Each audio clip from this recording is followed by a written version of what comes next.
వాళ్ళ దగ్గర ఉన్న మెయిన్ స్ట్రీమ్ మీడియా అనుకో, లేకపోతే ఈ సోషల్ మీడియా వాళ్ళ దగ్గర ఉన్న వీటిల్లో ఎలివేషన్స్తో చచ్చిపోవడం వాళ్ళకి బాగా అలవాటు.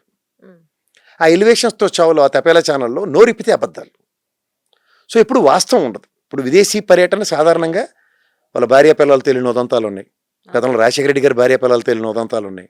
జగన్మోహన్ రెడ్డి గారి ఫ్యామిలీ సందర్భంగా వెళ్ళిన ఉదంతాలు ఉన్నాయి. కానీ వీళ్ళు ఏంటంటే దానికి ఒక నెగిటివ్ నెరేషన్స్, ఎక్కడో హాప్ ఓవర్ వెళ్ళారంట ఉమ్, అని దీని మీద ఒక నెగిటివ్ నెరేషన్స్ ఇస్తుంటారు. ఇప్పుడు సిబిఐ కోర్టులో ఉన్న పరిధిలో ఆయన పాస్పోర్ట్కి పర్మిషన్ తీసుకుని వెళ్తారు. కానీ వీళ్ళేమో దాన్ని ఇష్టం వచ్చినట్టు నెరేటివ్స్ ప్రజల్లోకి తీసుకెళ్ళిపోగలుగుతారు.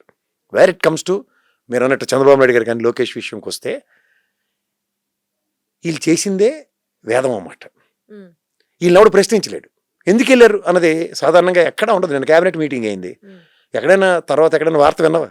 ఉమ్, క్యాబినెట్ మీటింగ్ అనంతరం లండన్ పర్యటన, ఇది స్పెసిఫిక్గా సొంత పర్యటనలు ఉంటాయి. అసలు నాకు తెలిసి యూరోప్ కానీ అమెరికా కానీ ఇలాంటి దేశాలు ఈ క్రిస్మస్ అంటే 25వ తారీఖు నుంచి 24 నుంచి 26 బాక్సింగ్ డే అంటారు. ఉమ్. మొత్తం 1st తారీఖు దాకా అన్ని సెలవులే.